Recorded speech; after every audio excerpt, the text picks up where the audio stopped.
Hi, I'm with Nir again. In your book, you talk about manipulation metrics. Could you explain about that? Yeah. So ethics is something I care about deeply. And a question I often get is, aren't you teaching people how to make the bomb, right? Aren't you giving people the tools to use our deeper psychology to manipulate people's day-to-day behaviors? And the answer is yes, that in fact these tools can be used for nefarious purposes. And the reason I wrote this book was because I've worked in the advertising and gaming industry, and I'm trying to bring these techniques that advertisers and gamers have known for quite some time, but to bring these techniques to the larger community, to help people build products and services, not just in gaming and advertising, but in healthcare and in education and all sorts of industries where we can use the power of habits for good. And so that's really why the first reason I wrote this book. But there's still this test that I give to someone who's concerned, hey, how do I make sure that I'm using these habit-forming techniques for good? And so I provide this two-part test in the form of what I call, what you mentioned, the manipulation matrix.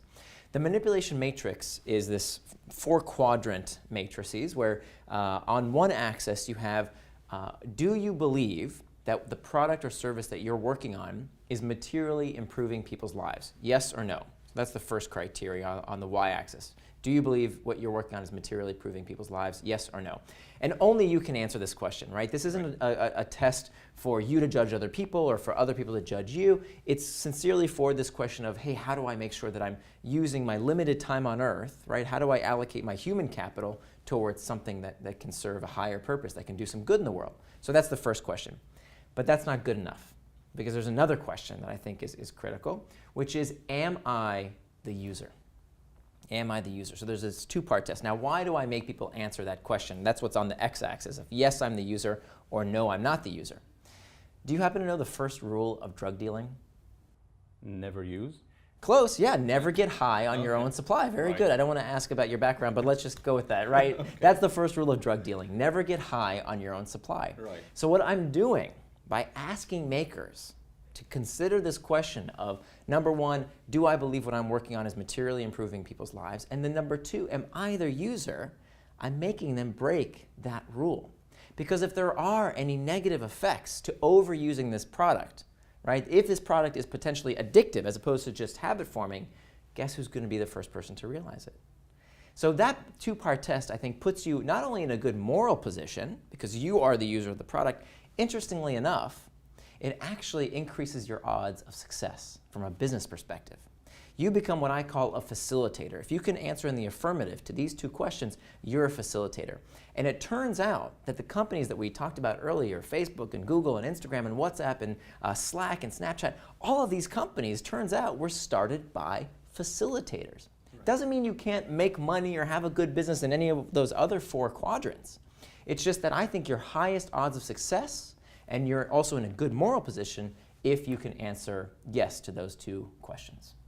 You probably also feel very passionate if you're the user, right? Right, and you just build better products, right? The advantage of knowing your user, right? Because you've got the user right there, you've got your customer in you, is a huge advantage. And we don't always have that opportunity. If you're working at an agency or working in a company where maybe it's servicing somebody who's not you as the user, we don't always have that luxury.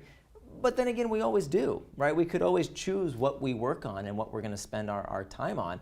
And so I think that's the best place to be.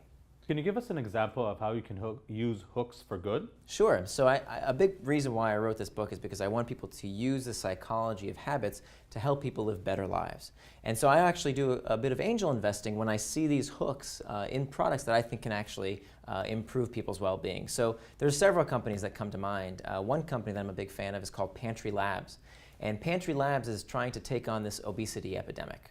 And what the company founders realized is that people were eating unhealthy food because, look, let's face it, unhealthy food is very convenient, it's cheap, and it's delicious. Right.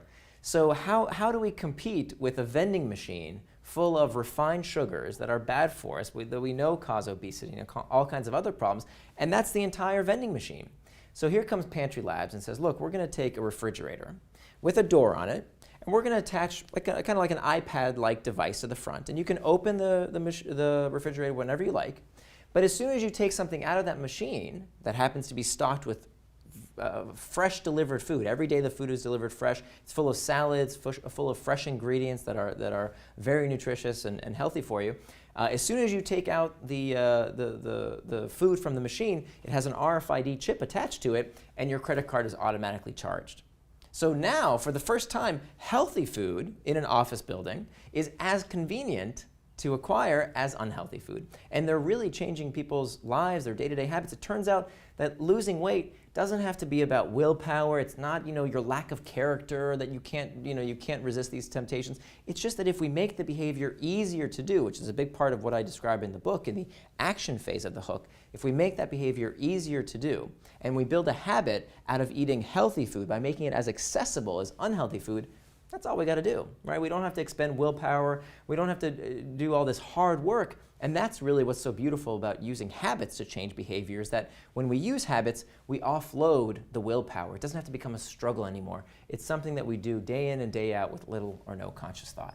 So people will do the right thing if you make it easier. Right, easier and make it a habit, right? So part of what makes using Pantry Lab so easy is I put in my credit card, that's the investment phase of the hook, and then I tell it my preferences, and so more of that food gets delivered to me in the future. So this refrigerator, that's just a vending machine essentially, gets smarter and smarter over time the more I use it.